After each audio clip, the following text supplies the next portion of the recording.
Dalam video ini, tujuan pembelajaran adalah untuk mengetahui perbezaan antara populasi dan sampel, perbezaan antara parameter dan statistik dan juga maksud sampel rawak. Sebelum kita buat satu kajian, kita perlu tahu perbezaan antara populasi dan sampel. Jadi, populasi itu adalah satu kumpulan orang ataupun benda yang kita nak dapatkan informasi tentang mereka. Manakala sampel adalah satu bahagian daripada populasi yang kita nak dapatkan info daripada mereka. Contoh, kita nak buat satu kajian kes tentang berat badan penduduk di Sarawak. Tetapi populasi di Sarawak terlalu besar, lebih kurang 29 juta.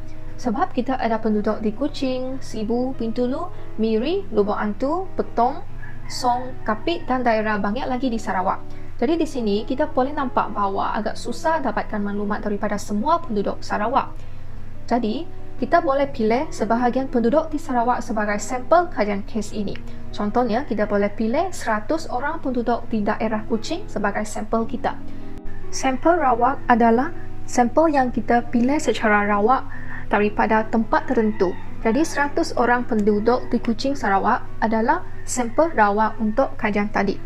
Sampel membolehkan kita membuat kajian kes dengan mudah sebab tidak perlu masa yang panjang, senang menghubungi sampel yang dipilih dan kos yang tidak tinggi. Semasa buat kajian, kita juga perlu tahu perbezaan antara parameter dan statistik. Parameter adalah nombor yang menunjukkan data kita dapat daripada populasi, manakala statistik adalah nombor yang menunjukkan data daripada sampel. Contoh bagi parameter dan statistik adalah mean, sisihan piawai dan perkadaran.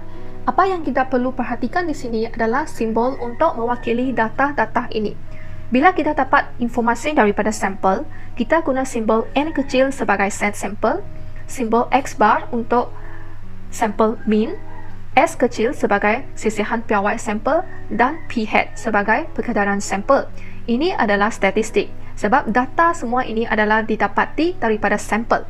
Bila kita dapat informasi daripada populasi, kita guna simbol N besar untuk mewakili saiz populasi, Greek letter mu sebagai mean populasi, sigma sebagai sisihan piawai populasi dan P sebagai perkadaran populasi.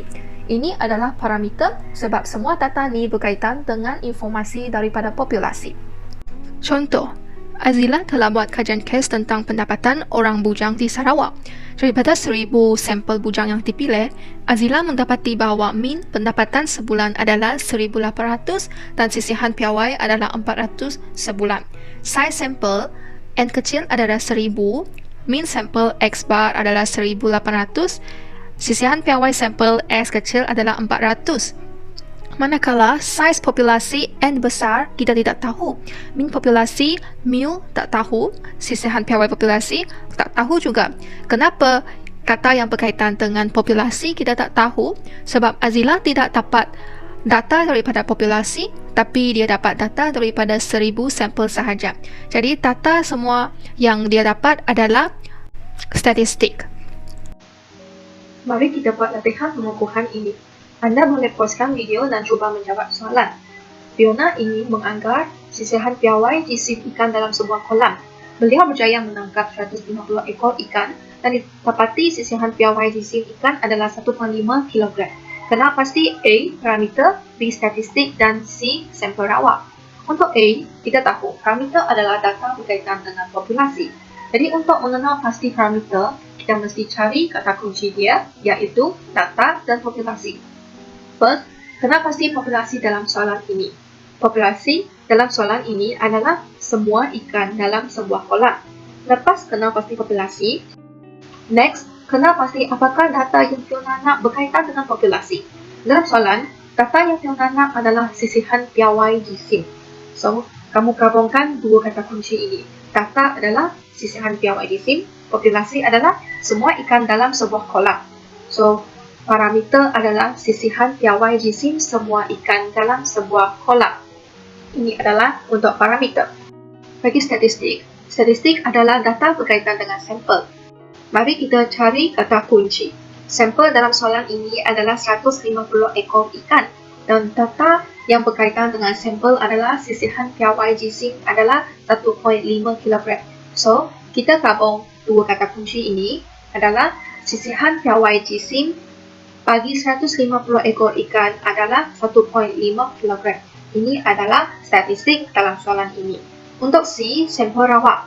Kita tahu sampel rawak adalah kuantiti orang ataupun benda yang dipilih dalam satu kajian.